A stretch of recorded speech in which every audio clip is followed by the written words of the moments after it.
Welcome to T Raza academy. T Raza academy में आप सभी का स्वागत है।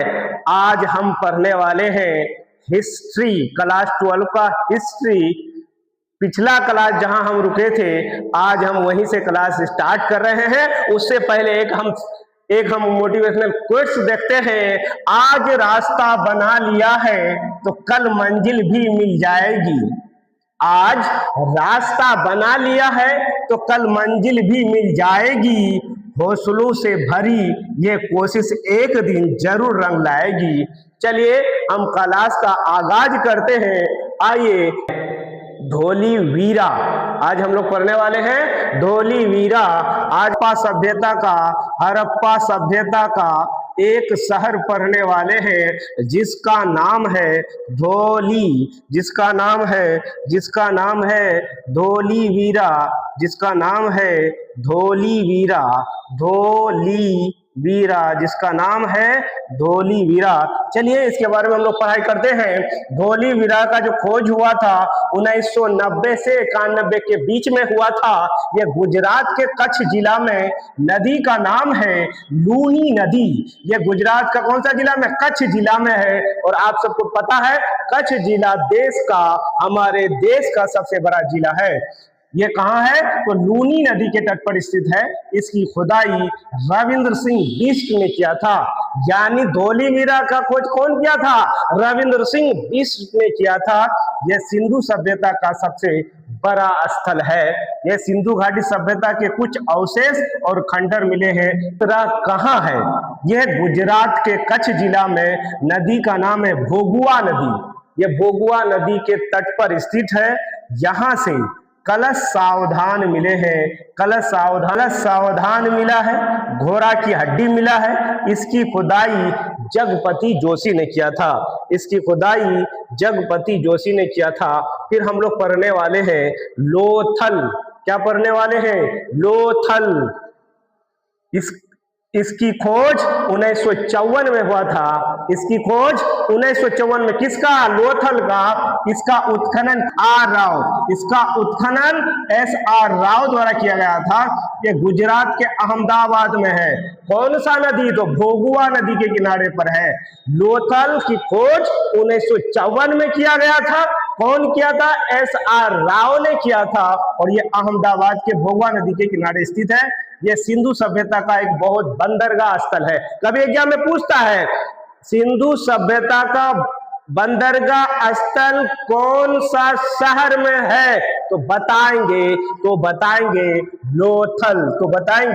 लोथल। यहाँ घरों के दरवाजे सड़क की ओर खुलता था।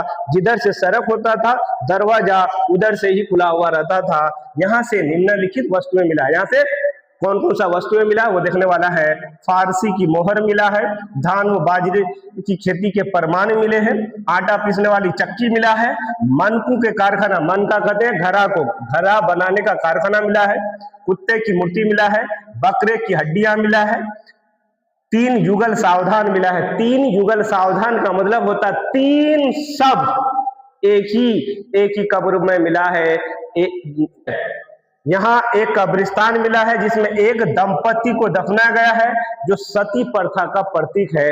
यानी ऐसा कब्र मिला है जिसमें एक दंपति का मतलब होता है एक जोड़ा का शव मिला है। इससे यह पता चलता है कि उस वक्त सती प्रथा था। सती प्रथा से मुराद उस वक्त अगर कोई किसी का हस्बैंड मर जाता था तो उनकी वाइफ को भी उनके साथ दफना दिया जाता था। चलिए, आज भी हमारे समाज में सती प्रथा का युग चलता है। आज भी हमारे समाज में लड़कियों को नीचा दिखाया जाता है। जितनी वैल्यू मर्दों को दिया जाता है उतनी वैल्यू को नहीं दिया जाता है। आज भी अगर किसी औरत का हस्बैंड अगर मर जाता है तो आज भी उनको घर से बाहर निकलने और उनकी दोबारा शादी नहीं होती है। लोग उनसे शादी नहीं करते हैं और उनको घर से निकलने का भी नहीं दिया जाता है। लोग उनको अलग नजरों से देखते हैं। उनको लोग गिरा हुआ समझते हैं। उनको लोग यहाँ तक के डायन कह देते हैं।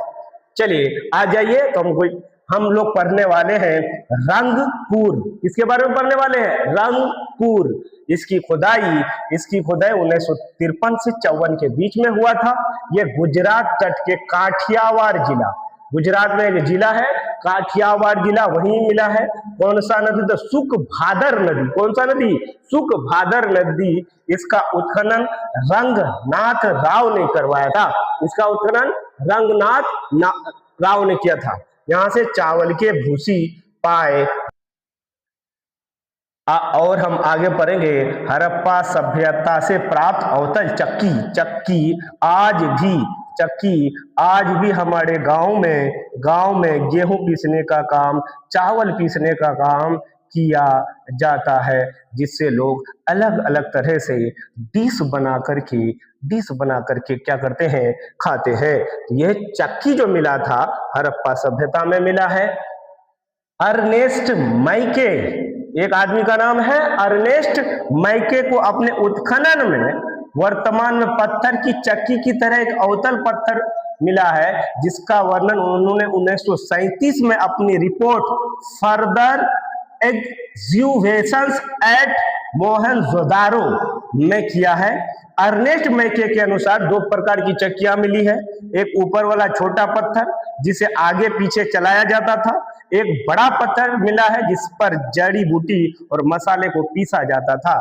यानी एक छोटा पत्थर मिला है, दो प्रकार का पत्थर मिला है, एक बड़ा पत्थर मिला है।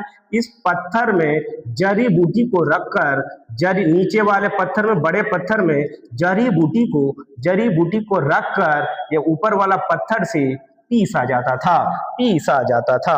अब हम लोग पढ़ने वाले हैं हड़प्पा सभ्यता की विशेषताएं। क्या पढ़ने वाले हैं? हड़प्पा सभ्यता की विशेषताएं। हड़प्पा सभ्यता जो था, हड़प्पा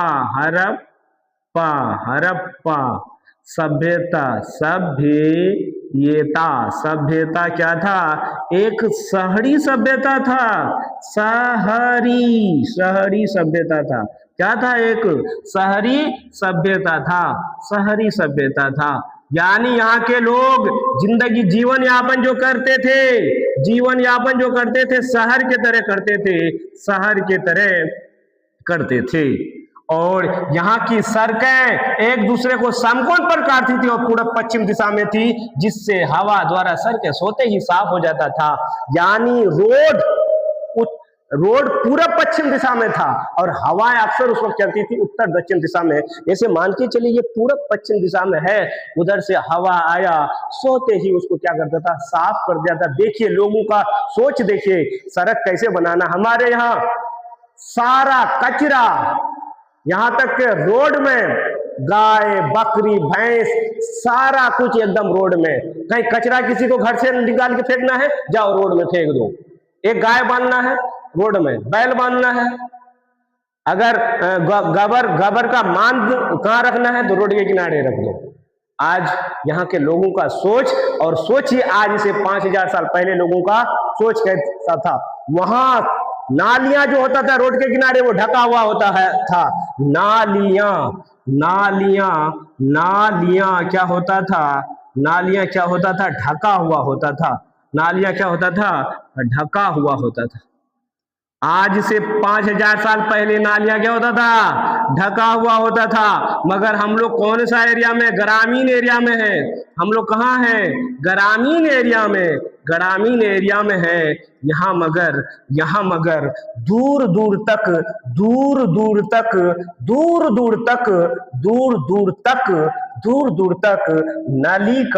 नालियां का कोई अता पता नहीं है। सोचिए हड़प्पा सभ्यता में जो भी क्या मिला था, जो भी नालियां मिला था वो ढका हुआ मिला था। मगर आज के जमाने में हम लोग इतना पीछे हैं। इसका व्यापार विदेशों से भी होता था। सिंधु सभ्यता का समाज जो था, समाज 4 वर्ग में विभाजित था: विद्वान, योद्धा, व्यापारी, श्रमिक। विद्वान कहेंगे जो उस वक्त पुजारी हुआ करता था, जो उस वक्त गुरु हुआ करता था, जो लोगों को शिक्षा देता था, उसी को वो सबसे पहला दर्जा उसका होता था, विद्वानों का दर्जा होता था। योद्धा योद्धा, दूसरा में आता था योद्धा, जो युद्ध करता था, जो राजाओं के शरण में रह करके क्या करता था, युद्ध करता था, जिसको हम लोग सैनिक भी कहते हैं, सैनिक भी कहते हैं। व्यापारी, उस वक्त जिसको हम लोग बिजनेसमैन कहते हैं, बिजनेसमैन, बिजनेसमैन कहते हैं जिसको, व्यापारी। और क्या होता था, श्रमिक, मजदूर, यानी सबसे ऊपर में हो गया विद्वान, दूसरा नंबर पे योद्धा, तीसरा नंबर पे व्यापारी और चौथा नंबर में हो गया श्रमिक। श्रमिक का मतलब हो गया मजदूर, मजदूर। उनका समाज मात्र सत्तात्मक था। उनका समाज कैसा था, मात्र सत्तात्मक, मात्र सत्तात्मक। क्या था, मात्र सत्तात्मक। मात्र सत्तात्मक का मतलब हुआ समाज में माओं को, समाज में महिलाओं को वैल्यू दिया जाता था। मगर आज हम लोग इतना 5000 साल बाद जब 2026 में जी रहे हैं, मगर यहाँ हम समाज में महिलाओं को हमेशा पुरुषों से नीचा समझा जाता है, नीचा समझा जाता है। आज